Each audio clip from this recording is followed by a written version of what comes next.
Assalamualaikum warahmatullahi wabarakatuh. Yang terhormat kepada Ibu Santiryana Dewi sebagai dosen pengampu kami dan juga teman-teman sekalian. Kami dari kelompok 3 yang beranggota saya sendiri Iis Depina NIM 31218148. Perkenalkan, nama saya Fala Setiawan, NIM 31218111. Perkenalkan, nama saya Gilang Ramadan, NIM 31218135. Perkenalkan, nama saya Haikal Kusuma, NIM saya 31218139.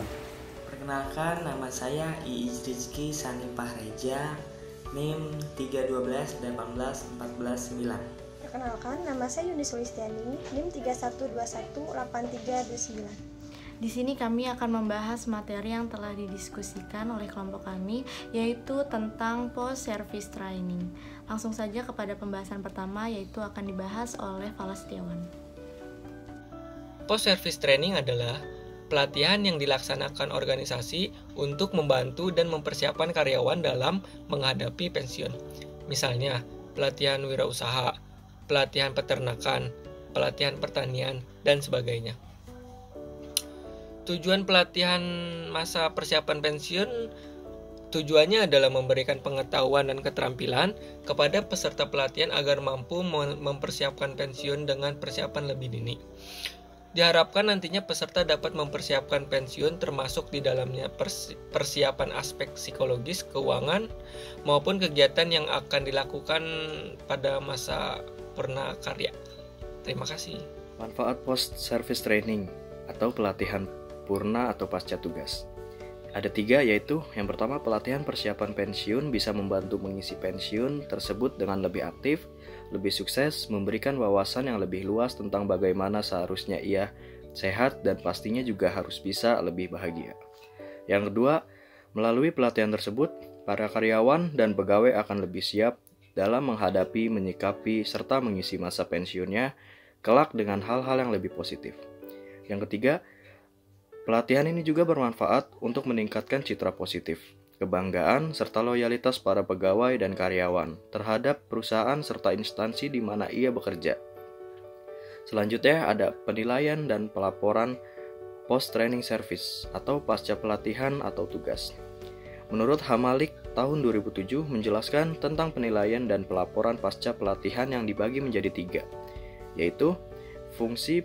Yang pertama ada fungsi pelaporan pembinaan diklat melekat. Laporan pembinaan pasca pelatihan sebagai diklat melekat berfungsi sebagai masukan yang menggambarkan tingkat kemajuan lulusan pelatihan yang dibina dengan penyempurnaan dan perbaikan pelaksanaan pembinaan diklat melekat. Penilaian dan laporan post training service pasca pelatihan atau tugas. B. Aspek yang dilaporkan ada 4, yaitu laporan hasil penilaian peserta selama mengikuti latihan, laporan umpan balik hasil penilaian atasan langsung terhadap lulusan yang memuat nama lulusan latihan, laporan penilaian diri sendiri oleh lulusan latihan yang berisi nama lulusan, materi atau topik yang dinilai hasil penilaian sendiri, laporan pelaksanaan pembinaan diklat melekat oleh instansi. C. Laporan atasan langsung.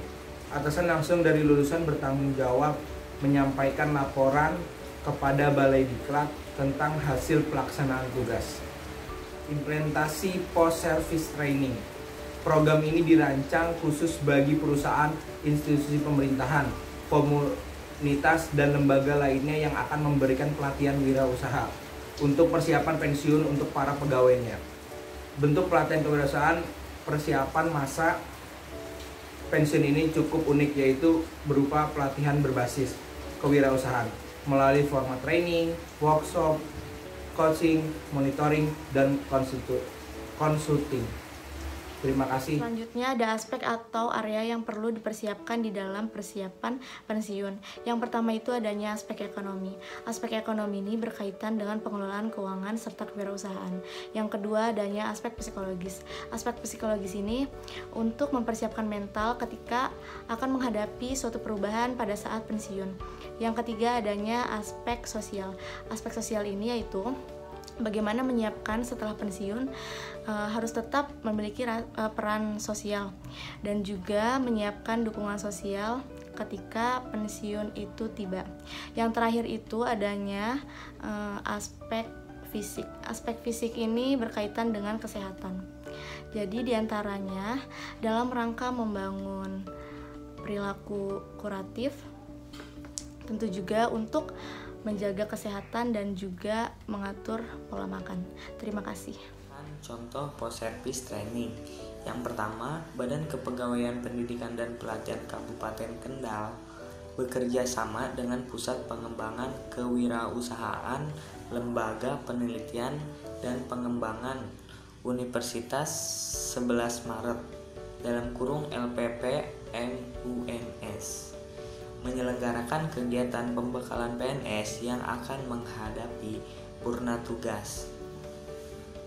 Nah, dan di sini tujuan kegiatan pembekalan PNS itu antara lain untuk memotivasi, memberikan pencerahan dan kesiapan mental dalam memasuki masa purna tugas, memberikan bekal kemampuan, keterampilan serta sikap dalam kewirausahaan dan produktivitas yang sehat, dan mengembangkan bakat dan minat PNS untuk meraih kemandirian.